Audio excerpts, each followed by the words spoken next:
So this In Focus session is hosted in conjunction with two of MoMA's free online courses. And I'm Lucy Gallun from the Department of Photography and an instructor of the Seeing Through Photographs course.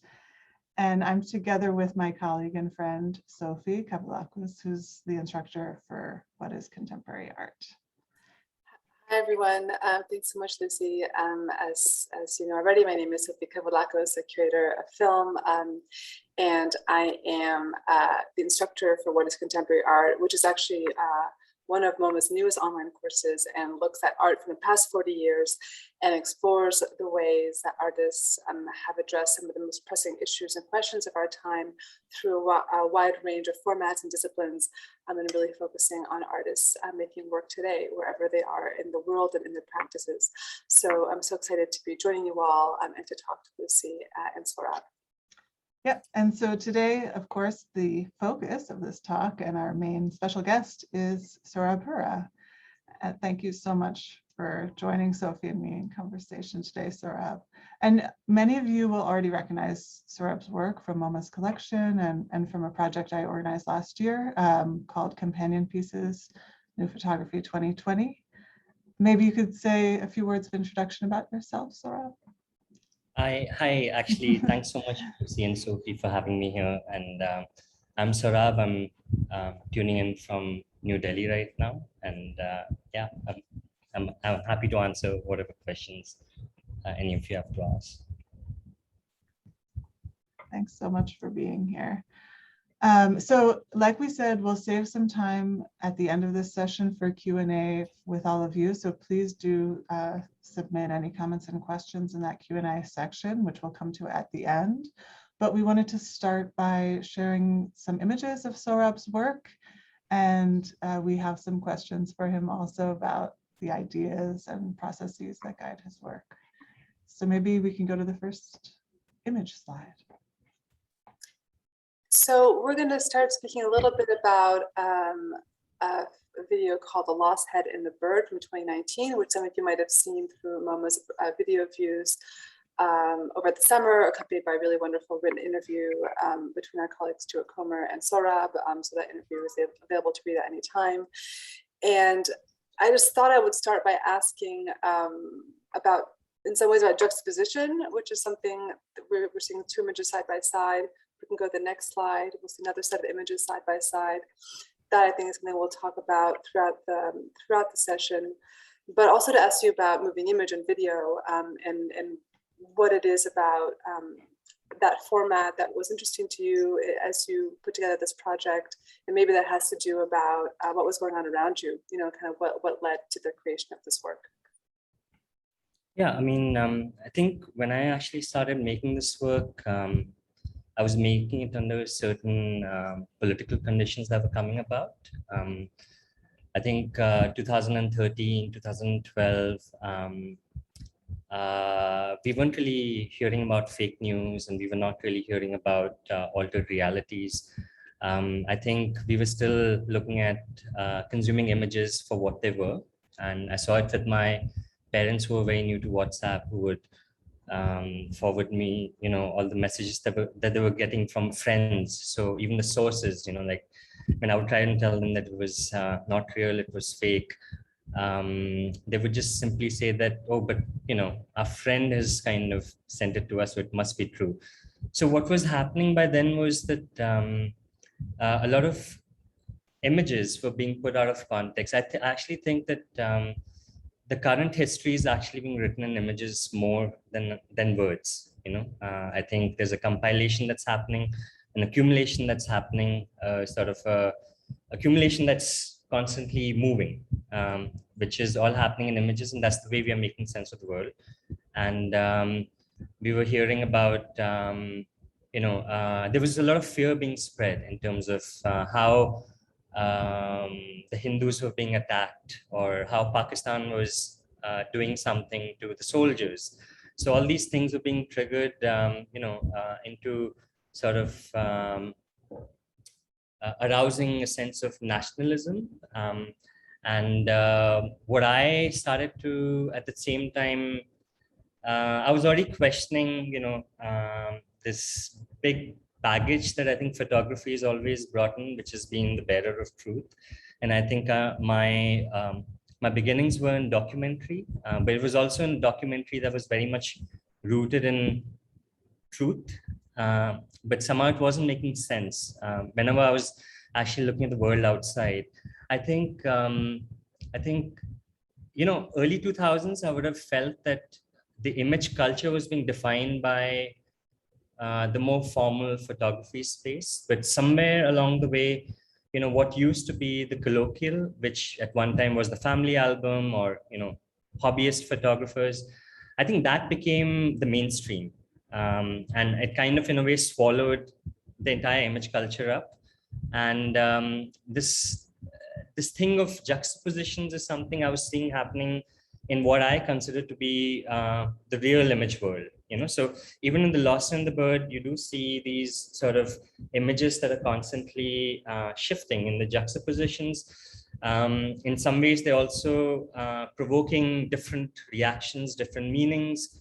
They in a way sometimes taking away certain meanings, but they all kind of collapse into a kind of vortex of the real image space. For me, I think that's the space that I'm more interested in. And what I'm actually doing with these images that I've made in those juxtapositions is just to kind of create a pathway for whoever's watching it to enter the bombardment, where, and even, the other juxtaposition is of the handwritten text I have at the end of the sort of vortex, where I'm giving the context. So these juxtapositions are all about context. I think what is happening right now is the context is being tweaked and retweaked and engineered, and different sort of reactions are being engineered. So sometimes we'll have violence, riots that are being engineered through one sort of rumor that's spread. Something is taken out of context, half lies, half truths being put forward. So it's just this tweaking which got me interested in actually also questioning in my own sort of photographs, in terms of, or the way I was making the photographs, because it was all dependent on whatever context I was putting along with these images. And for some folks may have seen this video, as Sophie mentioned, it was up for some time on MoMA's website and the video views, and we shared it with you all in the course that way. And this is just one still, but the images are coming up in juxtaposition with one another, and it sort of builds. And actually, other people may have seen some of the images in the work in other ways, like I happen to have your book, The Coast, Sohrab, which is an amazing publication and received a lot of acclaim last year when it came out. But also this work is currently on view, and maybe we could go to the next slide. Yeah, on view in a solo show that you have right now in Amsterdam at Huy Marseille, and folks there might experience the work as a projection, the video form, but then also experience some of the images in other ways. And I wondered if you could talk a little bit more about the different formats that these images have taken in conversation with one another, how people encounter these images in different ways, depending on those, those different presentations that you've realized them through. Yeah, for me, I think, especially in today's world where everything's moving at such a fast pace, I feel that to relook is a privilege. To reconsider, and I actually think that it's a privilege that we all need to have, because we can't, on the one hand, we are questioning photography, we are questioning images, we are questioning the truth that's given to us, but at the same time, we don't have the time to really, question again, because by the time we question, something else has happened and we moved on. And which is why, when you also talk about the juxtaposition, there is a sort of increase in pace, because I think I'm also trying to pull people in, suck people into, a different space within the work, which is the bombardment of, whether it's social media images, whether it's historical images, whether it's images that I've kind of grown up with as a child, images of propaganda, also from pop culture, basically all images that are kind of defining the world around me or have been defining the world around me from the time I could make sense of, what was happening. And what you have on, for example, what was on MoMA as a one-time, viewing of the work, which you can view and repeat, where you do have an element of re-looking at some of the material that you've seen, especially after reading the context. I think it changes the relationship. The moment you know the context, how do you get back to, even if you look at social media today, how the moment something is put out, we all react. And then some other context is put out and maybe our reaction is different, maybe we question our first reaction. So I think the structure of the work is basically to kind of lead you to a space where you might want to consider how you felt. But what you actually see in, in its most ideal form, I think I would have made the work which would have carried on endlessly, because in the end, it's also about control, and it's about because I always, what bothered me about, the video work was that in some ways I was trying to look at this idea of the infinite space of images, and yet collapse it all down to a finite vessel of a video work of 10 minutes, and that was a bit absurd to me. I wasn't able to really think of an algorithm which didn't include, infinite parameter of information to actually let it go out of my control as well. So I ended up making a sort of a piece which has 12 variations.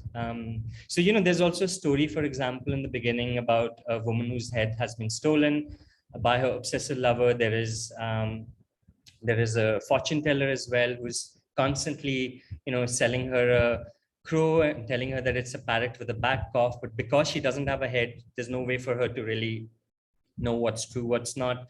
But she's, giving into the element of trust. There is also an idiot photographer who is, complicit in all of this, who wants to photograph these beautiful and vicious things that happen around the Indian coastline, which is me, because I'm as complicit in, the violence of image making, the photographer.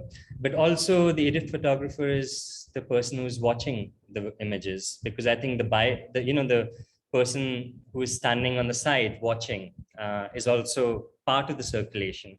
So in these 12 variations, you have, for example, the juxtapositions that constantly shift. The pairings are changing in each variation. The vortex shifts. There is, in some of the vortexes, there is, it leads to something which is more sort of absurd. Another vortex leads to something that is more violent. Some of it actually touches upon history, whether it's the partition, because I think the partition somehow is left and it's been made to be this open wound, which is constantly misused, I think, because in the larger region of South Asia with India, Pakistan, Bangladesh, somehow there is this sort of prolonged hurt of partition that's been left, and it's been made to be that way. So I'm also touching upon that, but also I'm playing with the pace of the sort of, frenzy. So there are also certain variations where I've accelerated the pace to 10,000 times. So if someone is actually watching that extremely accelerated pace, but then comes down to the normal frenzy, somehow, because, you acclimatize, because I feel like we all constantly, acclimatizing to the pace at which things are moving, the way the world is shifting, the way we are actually consuming information. So it's not as if we are also these static beings who, are remaining static as the information algorithm changes, but we also constantly trying to adapt. So in a way, I'm also nudging someone to adapt to the pace.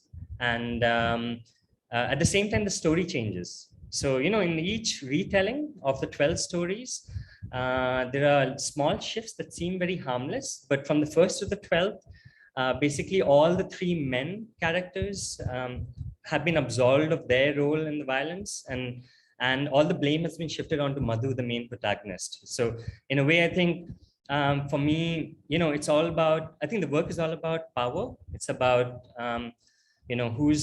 who's the one who's telling the stories, how is the person telling the stories, because I actually believe that power actually resides today in actually making narratives. And that's what the government here is doing in India.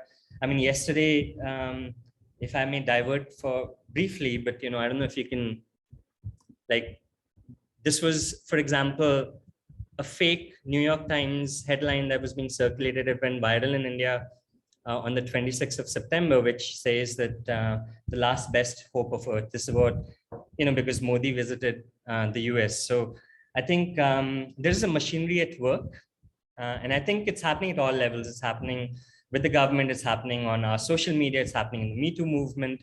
It's happening, with what we see in Palestine, Israel, in terms of how information is coming out and how it's in a way disrupting certain existing perceptions.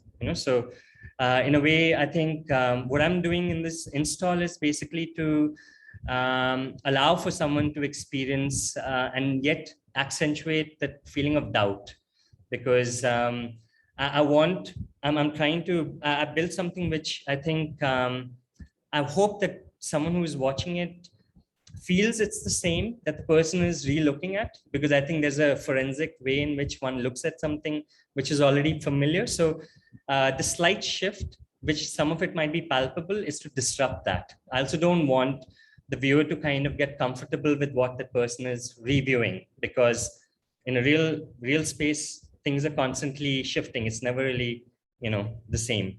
And the 12 stories are there as well, which are basically laid out as a game of Chinese whispers, where you keep retelling, and by the end of it, the story is completely different. So it's also in a way to break down this machinery, by bringing in doubt, by actually bringing this game of text as well, how something so harmless from first to the second story, it doesn't matter, they're just these few shifts in words, because I think propaganda actually takes place in these small shifts and not really big events.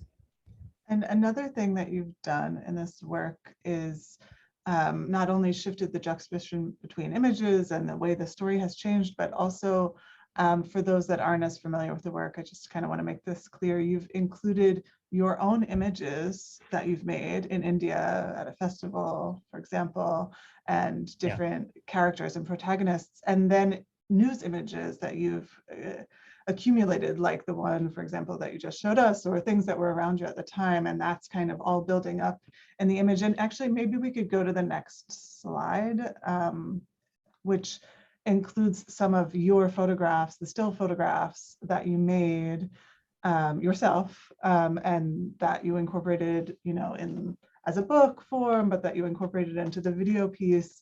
And I also wanted to just take this opportunity to mention, your own practice. You are affiliated with Magnum. You're a member of Magnum photographers. And then your work is also circulated in other ways. You've got this great gallery in India, Experimenter, who you've done some shows with. And then here you've got a solo show of the work that includes the video piece and still photographs. And so you already talked a bit about how there's this kind of role of the photographer that you play in this work, but that you also play in life.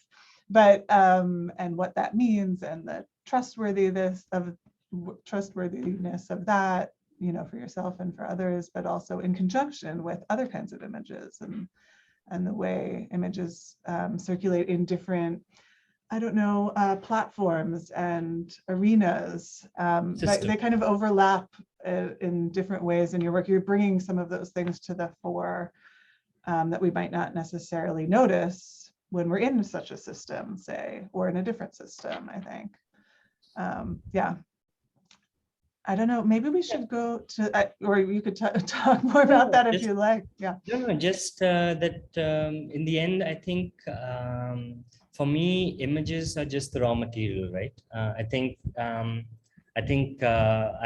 images are these, they have infinite possibilities. And it's not like, I feel like when I started photography, and I started with photography, that was the core of, my practice, and everything was fixed. So today, for example, just before this, Sophie, we were talking about, how does one actually move from one medium to the next? And I think it's been a constant process of unfixing, also by accident. It hasn't been because I'm a self-taught photographer, whatever else I do, whether I'm making videos or, and in a way, I think what I've realized is that when I'm actually making this exhibition, then the space is my work. How am I actually, it's all about, I think, ushering someone into the world that one actually creates. I don't think that could happen if I'm looking at my images as being something fixed that can only be shown in one sort of way. So if I'm making a book, the one that you showed, for me, the book is its own thing. But the book also connects to The Lost Head and the Bird with a different logic. So the book, The Coast, becomes about the periphery, the tipping point. In a way, it's bifurcating from, even though the images are the same, used in both. You've talked, Sohrab, about two different things in kind of over the first slides that I've been trying to connect, which are cadence and kind of pace and build up, but also viewership, audience, spectatorship, viewership, which I think is such an important thing to think about. And I just thought maybe we could connect those in talking a little bit about the way you approach exhibitions. I mean, you just kind of started on that. Maybe we can go to the next slide, see some more images as well. But just how you approach this exhibition, kind of structure. I think there was a really beautiful metaphor around a kind of accordion book of things folding into each other. And just, how you bring a collection of works or different series, different works in space, how you approach that. Yeah, I mean, this space was really interesting because it's this, there are two Dutch houses. I had one of them. So they're very narrow, and somehow, if you were to imagine the profile of that building, it's like going from one room, you're kind of going to the next one, and then you're going up to another one. So you kind of are taking these, diagonally sort of inclinations up to, from one room to the next. And I personally, what I actually enjoy, or I used to, because for me, this is an amazing experience, first time. But what I actually quite enjoyed over time was how one work could also spill onto the other. How could one work in a way, even if it's just to do with the sound, how does the one work sound in a way envelope another work without sound, or how does it actually clash with the sound coming from another work, or how does the sound of one work actually affect the visuals of another work? So there's so many permutation combinations in there, and that's something which is really interesting to me. And I was quite lucky, I mean, that I also got to, I mean, we can talk about it later, but just to mention that I'd had this chance to curate an exhibition in Dubai and it was called Growing Like a Tree. But the structure of that exhibition was in terms of, nodes and interconnections. It was like a nervous system. And before having that opportunity to actually curate that exhibition, I always looked at, over time, I think when I started, the most confusing thing was that I was being told by everyone else that I had to do one thing because that one thing needed to be my authorship. And somehow it didn't make sense because as a person living here, like my mother is Bengali and her family is from what is today Bangladesh. My father is Punjabi, Sikh, and then his family is from Lahore in Pakistan. This is all before partition. And in a way, I was someone growing up in the 90s. To be honest, MTV came to India in the 90s. So there was a part, and I grew up with these amazing, beautiful, terrible Indian productions, which were in the 80s, and suddenly you jumped to something which was, the world opened up for me in 1991, 92, and what I was consuming at that age. So I actually consider myself to be this hybrid sort of person who's, in a way, not limited by one specific political geography, or even in terms of, at that time as a photographer, it took me a long time to have the confidence to feel it was okay for me to be these multiple sort of, photographers in one, because I realized over time that it was like actually having a conversation, like, I'm speaking to all of you, in this panel, so I'm a bit nervous and I'm speaking in a certain way. But if there's some friends here, and if I was to actually be speaking to them in private, the tone of my voice, the way my body language, everything would change. What I might be speaking about might make me speak differently, about that thing. And photography for me felt that. And what one considers to be style, which for me is actually very superficial, even though it helps, is that it's the tone. It helps to bring in, to shape something which is, and it's not the core. The core is something else, and this just helps to kind of shape that. And so I started to imagine the tree as, I started to imagine my own work as the tree. Like I imagined that one work looked so different from the other. So they all felt like different branches, but connected to the same tree trunk. And I was able to kind of express it beyond my own sort of work and practice and methods, to also look at how, my work is also so affected by the sort of milieu around me, which has other photographers, which has other artists, and there are these sort of, connections. And that's when I started to actually look at the nervous system a lot more clearly. So even the structure of this exhibition, because it came much after, it came 6 months. I started imagining this exhibition 3 months after, that the exhibition which I'd curated. I started to immediately look at, these different rooms which were there, not as being these separate rooms from one another, but being these dense sort of nodes of experience. But in between, there were these, the passageways, for example, became these very fragile sort of nerves, which were connecting one to the other and sending signals. So you did actually have not just maybe, if you go to the next slide, I don't know if it's the next slide, but, if you go to this, and then I think the next one is detail too. Yeah, but what was on the left-hand side, for example, was an install from my book, Look, It's Getting Sunny Outside, which is to do with home. And that's where, everything kind of began from. But that was a kind of a family album. That's the book that Lucy's just held up. And, that was a family album. But then for me, that was one kind of family album. But then there was also my real family album, which, had a very different relationship with me. And somehow they all kind of, for me, were part of one continuous, not just experience, but this drive to make work. I think this idea of the archive has become more and more pronounced in my sort of consciousness when I'm kind of looking at the work, because I think that I keep looking at my own sort of accumulation of work. And in a way, I feel like I was expected to think of it as this fixed sort of accumulation that, you have one work this, in a way, Lucy kind of touched upon it, where, I don't know whether it was here or just before the session where, you were saying that your work is never finished. You kind of constantly kind of go back.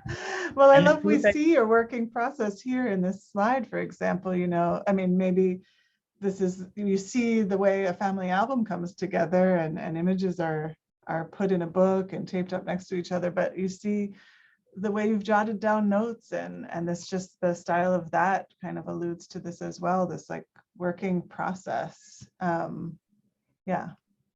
Yeah, and Either it's way. maybe about pulling out as many threads, and those threads are different. And this is Yeah. just one thread to, in a way, go away from, you know, the family album, which could depress someone because it's also includes the death of a dog and, you know, all of that. But in a way, it was also to bring in a certain lightness. So the corridors for me kind of were about creating a much larger experiential space. And I think that sometimes it's nice, no? And that's my relationship with sound as well, because I'm coming from the visual space and we're always so oblivious to sound. It's always invisible, but it's there always as an undercurrent. Yeah. But that's why I also find it a very powerful element. And this is the same thing that I felt with, with the corridors over here. And, you know, and Sohrab, actually, it's wonderful you bring that up in a conversation with Sophie, because she's got she loves talking about sound bleed, and I was making a note to tell Sohrab after that. I'm sharing it with the whole group that Sophie has so many thoughts about sound bleed. But I just wanted to go to the next images as well, and maybe I'll just ask a broader question about these, or bring folks you know, attention to this again. People might have seen some of Sohrab's work in the project here at MoMA, Companion Pieces, New Photography 2020, where we juxtapose two bodies of work, Snow, which you see in installation view here in Amsterdam, and these works are also in MoMA's collection, so some people might know them through that as well, these images. So we juxtapose this body of work in which you visited Kashmir over several winter seasons, and viewers of this experienced the sense of the winter season there in Kashmir from in the coldest months and then the thaw. And then we juxtapose that with another body of work that's also on view in the Amsterdam show, The Song of Sparrows in 100 Days of Summer, which was taken in an entirely different geographical region and has a very different feeling of time, and of course it's extreme heat. And by juxtaposing images of two extreme seasons and two very different locations, you've emphasized those differences and those particular characteristics of each situation and place by seeing the differences.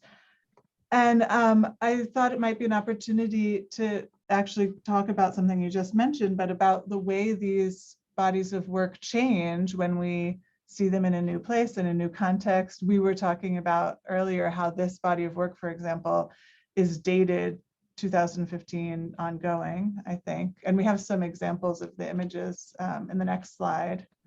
And the fact that, you know, you've shown them in a new way here, or things that you were thinking about when you made one presentation of them now come to the fore in this iteration. And yeah, those changes that you've considered for this context, or things that are coming to the, you know, to the fore for you right now when you think about this body of work.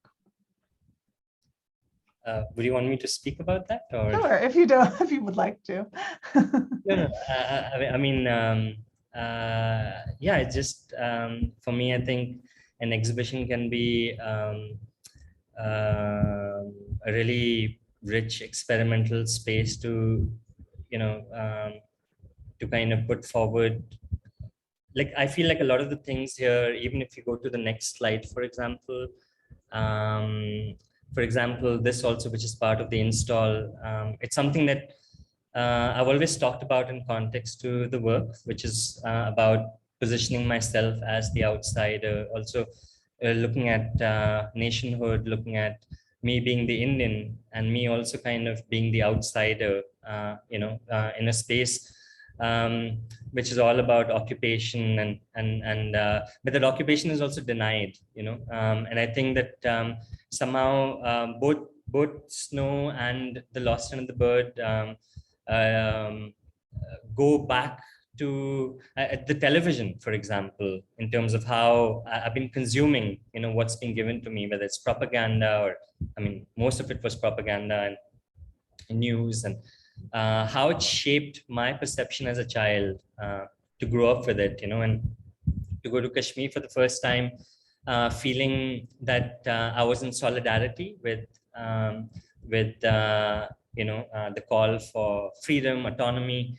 But yet, when someone pointed it out very innocuously, that in a conversation, how that person was Kashmiri, and I was Indian.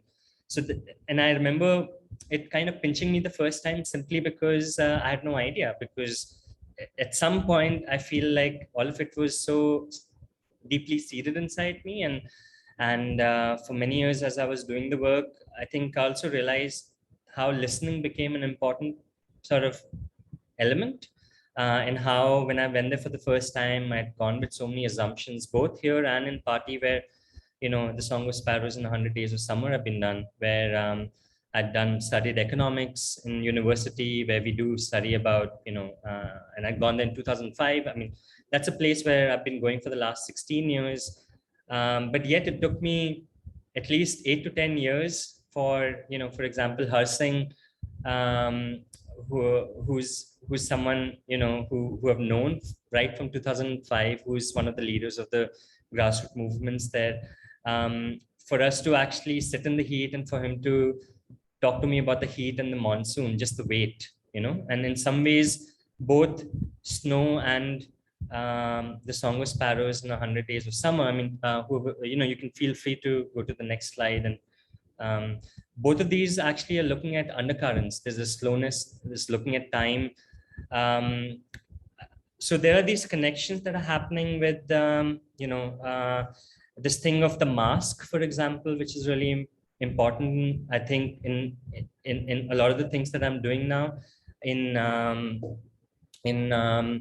The Lost in the Bird, I'm trying to look at the mask that society is kind of worn on itself when it's looking at,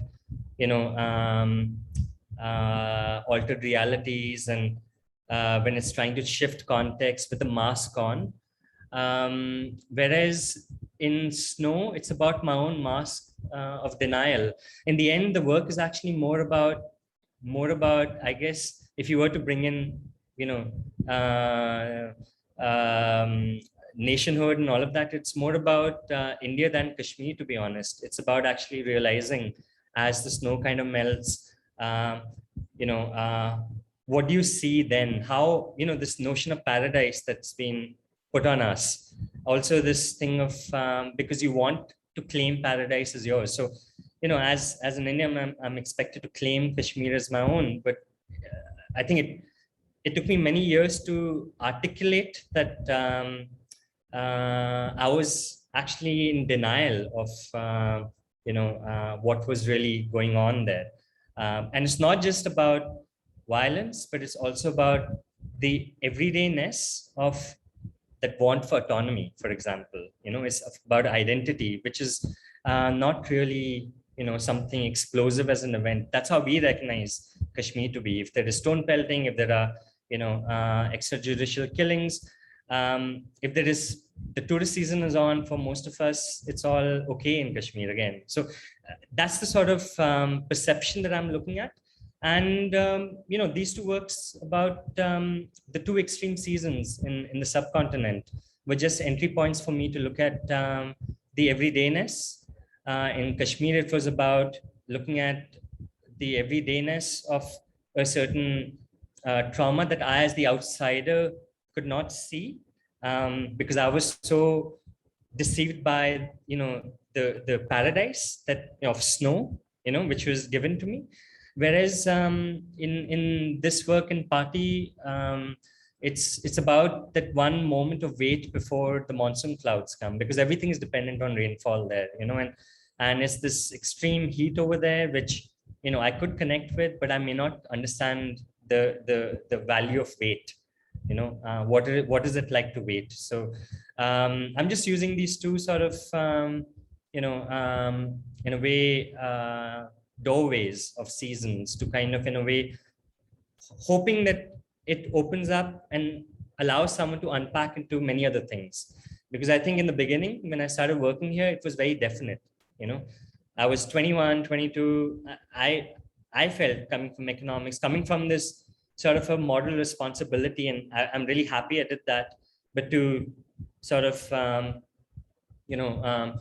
make it issue-based, make it something which is more urgent in that sense. And over the years, I'd also think that the space has changed, where I feel like a lot of my work might not be as direct as it was, but it also has a lot to do with the current situation in India, you know, with censorship, with punitive action. And of course, in some ways, I'm lucky that nobody takes photographers seriously, you know, unless, for example, if you're working for like someone like Danish Siddiqui, for example, what he showed to us during, you know, right from 2019, when you had the Citizenship Act, and, you know, when the lockdown was imposed and you had, you know, millions of people walking back, or what happened during COVID and what the government was trying to hide. So I think that there are photographers who are doing extremely important work, and actually, and especially today. So as much as I'm saying that, you know, I was questioning reality, at the same time, I am also needing and wanting that anchor somehow. And there are people who are working hard to provide that. But in my case, I felt that, you know, it was also about developing another sort of language, like just as a writer might do, you know, where a writer could write a news report, but the writer could also write an essay or a poem or, you know, a fictional book. And that's what I think, you know, all these works are kind of trying to open up. I'm really interested in hearing you talk about just like ways to reclaim what a timeline looks like, or what an archive looks like, and really claiming a place for sensory experiences and everyday experiences and memories. Like I grew up in Europe and have like a similar relationship with MTV Europe. Like that's another, you know, another conversation. But it just makes me think of something you said while we were preparing, which is just the idea of making things that are invisible visible, or just foregrounding things that are not otherwise that are otherwise periphery, and make those center in your work. I think we're going to turn to the Q&A just in a little bit, but I thought we could go to the last, next slide of the exhibition, or when, if we go to the next slide, talk a little bit about the exhibition that you organize, and maybe just talk about collaboration and friendship as actually another thing that is not always foregrounded, that can be invisible, and how you center those. And then I think we should get into the questions. We have many questions from learners, but if you want to quickly comment on any of that. Yeah, just a very quick thing that, you know, Ishara Art Foundation in Dubai, Sabi, who is the associate director and curator there, had actually asked me to, he'd given me 3 provocations. Right now, I don't want, if he's here, I don't want to embarrass him by getting them wrong, but basically they were to do with, you know, he had referenced Hito Cyril's essay, which was in defense of the poor image. And he'd also talked about velocities, you know, of image circulation. And he'd asked me to kind of,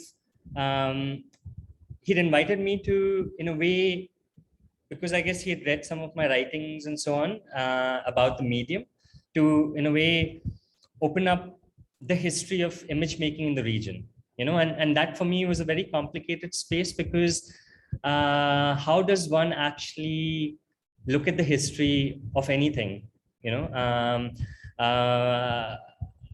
For me, I remember that you know, like for example, Chinua Achebe, the writer, I think he had said that until the lions, you know, have their own historians, the history of the hunt will always glorify the hunter. So, you know, whose histories are we really sort of, you know, highlighting, foregrounding? And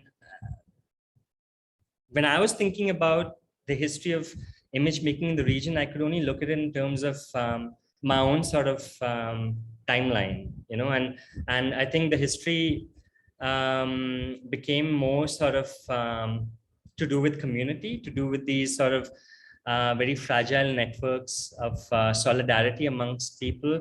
Also looking at a sort of a past history, which was more in terms of citation. But I think, you know, this exhibition, by the end of it, became not really an accumulation of history, but more, if it makes sense, a passing through. So at this time, what is the history of image making? You know, so at this time, the history of image making for me was to look at how do I even, like, can I call myself an Indian photographer? You know, can some friends of mine, you know, for example, from Bengal in India, who actually have a far denser, deeper shared history with other friends in Bangladesh, because they're right next to each other and they have like a, common history. How can I actually separate someone from, from Bengal in India to, and club them with someone from Tamil Nadu, who might have nothing in common, but yet they come under this sort of identity of being Indian photographers, Indian image makers, Indian artists. And those were the kind of questions that I was already dealing with, along with looking at how, usually when you have survey shows that are done, it's also very hierarchical. And it's, got people like, we might be Indian artists of the world outside, but I think we know that it's people from Delhi, people from Bombay, people from the big cities, English speaking, upper caste. You have all these sort of layers of hierarchies that are kind of come into play, and a lot of other people are sort of put in the foreground. So I didn't want to make a sort of a definite historical survey of any sorts. My thing was to take people through my journey, the way I kind of understood my own history of image making in this region, which, I actually felt I was part of some sort of collective experience all the way from 2005, 2006. Someone like Shahidul Alam, who was constantly every year nominating me for some masterclass somewhere where I would never sort of get selected, but he would constantly nominate me in the third, fourth year. When it happened, he just sent me a one-line email saying we did it. So the we, is something that I recognized in that very sort of it took me many years to really understand what that meant. And I realized that, like, later on, when I formally understood what collectives meant, it felt very similar to something that I felt like I was already part of this experience. So this exhibition over there, this was the concept note for the exhibition, which was the map of interconnectedness. And this is just my map, so the exhibition was not thematic. It was based on methodologies. It was laid out, if you can go to the next slide, for example, the last one, it was based on clusters. It was based on the idea of echolocation, because I think this element of location, locating oneself, is anyway, something which is there in my work. Whether it's the idiot photographer and the lost in the bird, is also to locate myself somewhere within all of it, rather than just being someone who is giving this sort of judgment on image system violence and all of that. How do I, in a way, also bring myself into it? And yeah, I mean, I think I leave it up to, I leave it open for questions, just for lack of time. I don't want to, Yeah, there's so many wonderful questions in the Q&A, and we probably won't get to all of them, but we'll have them recorded and we'll share them with Sohrab. But, some of the questions are related to this idea about your process and this idea of interconnectedness and editing. So we get a sense of that in this map that you made for Ishara that we're looking at right here, and about the way different works and people's practices connect to one another. But you also had that metaphor, that wonderful metaphor about your own practice, and it even comes out in the title of this exhibition, Growing Like a Tree, and your idea of your work as having all of these different facets, but that are all kind of connected to one tree.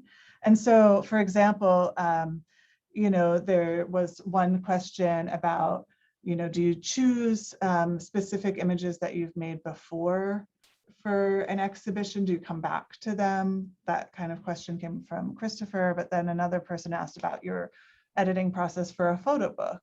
What's your creative process for a photo book when you're editing images for that? So I wondered if you might want to touch upon that question of editing and process. I'm wondering if people here might want to do, like, if I can make them do something, which is, if you all are kind of a little patient with me, could you all just shut your eyes, because I'm imagining all of you in your own rooms, but just for a moment, shut your eyes.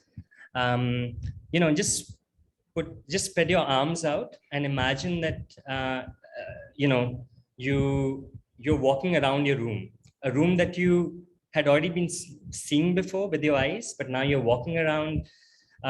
You kind of imagine that you are running your fingers along the wall of your room.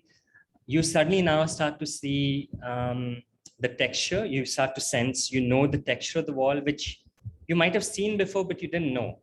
You kind of notice a crack somewhere, some paint peeling off. Maybe you've stepped on a coin, you're barefoot and you've stepped on a coin that you hadn't seen lying somewhere. And you know that after this, you might have to go pick it up and, put it in your wallet or wherever. Maybe your knee hits against a stool, which you've been thinking of removing, shifting to another room, and it's still lying in that place. And you bumping your knee into that has made you aware of it. You can open your eyes now. It's a very sort of quick thing that I've taken you through. But I think for me, my editing process is more about leaving the lights of the room on and then switching it off and then switching it on again and then switching it off and then switching it on again. So usually, I don't know what I'm doing when I go into a space. Even when I went to Kashmir for the first time, I went on holiday, and I was deeply touched by the people there. And it also ended up feeling a bit weird because I was in this place called Gulmarg, which is a very famous ski resort. And you kind of, I started to realize that actually the only Kashmiris I saw there were people working in the hotels, or there were the people pulling these Indian tourists on ski sleds. It's a very silly scene over there, and you realize how stupid all of us are, who kind of go there. And it made me very aware of how, when I got back, when I would talk to people, people would be like, oh yeah, even I went to Kashmir, which meant I went to Gulmarg. Now, the thing is that you reach the airport, you go straight from the airport to Gulmarg and back to the airport, maybe a night in Srinagar, and then you're gone. And that is Kashmir for all of us, right? And it took me, I wanted to go back because something had felt incomplete and I had no idea what I was doing. It's just over 5 years that I realized, actually, I'm not doing anything about Kashmir. I'm looking at how there is something being revealed to me, how there is this unlearning and unlearning happening with me, which is not happening with all these other people, because there's so much noise around Kashmir, and everyone in India will be like, Kashmir is ours, you can go to Pakistan. That's the usual response. And the truth is that in all this noise, somehow one doesn't listen to what is really being said there. And for me, I think the editing came out of this, to know when I first went to Gulmarg to see snow, for us, we don't get to see snow that often. So we will go to some of these places where there are snow, and, you see honeymoon couples going and taking these photographs by this very dirty sort of ice rock. So we have this need to kind of see something beautiful, which ends up being snow for us. And it took me a while to realize that I was the same as anybody else, even though I might have assumed that, I kind of am in solidarity with something. So I think my editing process is more to do with finding logic, but the logic is not something I might begin with. It's something that I think I need to excavate in some ways. I need to constantly dig till it kind of emerges, and even the book, for example, is to do with the touch. It's when I did the Lost and the Bird first, which came out of the body of work, The Coast. But then everyone expected me, like when people would talk to me, they were all expecting me to somehow replicate The Lost and the Bird into a book. Whereas for me, it didn't make sense because it also needed to have its own experience. And I was lucky that I went back to the original idea of the coast. What is the coast? It's the tipping point. And the coast is this margin between land and water. It's not fixed. It's constantly, the sea is constantly changing where land meets water, And for me, that became, the logic to kind of go back to this one village where, in religious festivities, people wear masquerades. So the element of masquerade really came up from there, which was, people are literally wearing masks of different creatures, entities, and so what I'm trying to say is that there is a constant ricocheting which is happening, which is why the work never really ends, because you're constantly finding deeper logic. So even to kind of in House Masay that installed with the television monitors, it was also some form of editing in a certain thought that was already there, but somehow the television monitors were available, and it made me want to kind of, whatever was there in my head, it made me want to put it in there as material. And also in a way it was a citation. So even for example the Ishara exhibition, what we developed were these structures of the artwork, which is where what usually gets foregrounded. But what was important for me was the citations. Like in the first iteration was Dayanata Singh, who kind of would support me anonymously when I was a young photographer by leaving hundreds of rolls of film. The beautiful thing is that there are so many sort of these amazing magic stories, which I also wanted to kind of in a way foreground, because I think that somehow art, like for me, photography is only a residue. It's not really, there's so much more happening that it's the only thing that I can put forward. But in a way, it's the tip of the iceberg.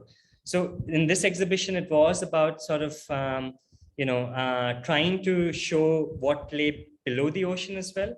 And unfortunately, I feel guilty about using the metaphor with climate change and icebergs melting, but it's just, it's just about actually constantly shifting what's in the foreground. It's bringing something else into the, from the background in front. So even in the show, in the iteration that's there now, my voice is kind of faded out. Other people's voices have kind of faded in. And in a way, we are kind of, hopefully laying the grounds for maybe a third iteration, if it's imaginary or whatever, like it's just to do with the velocity of it as well, that in some other parallel universe, if there is another sort of iteration of it, it would be someone else's map, someone else's tree. Because in the end, what we are trying to do is we're trying to sort of allow for the forest to grow up and not really make it about one tree. I love, you said earlier to us that you've planted the seed. I mean, to go back to that tree metaphor, planted the seed for that next iteration, and what your role in it might be different in that version. And this is, so we'll all have to watch the Ishara Foundation, Ishara Art Foundation site and follow them to continue to see the iterations of that show.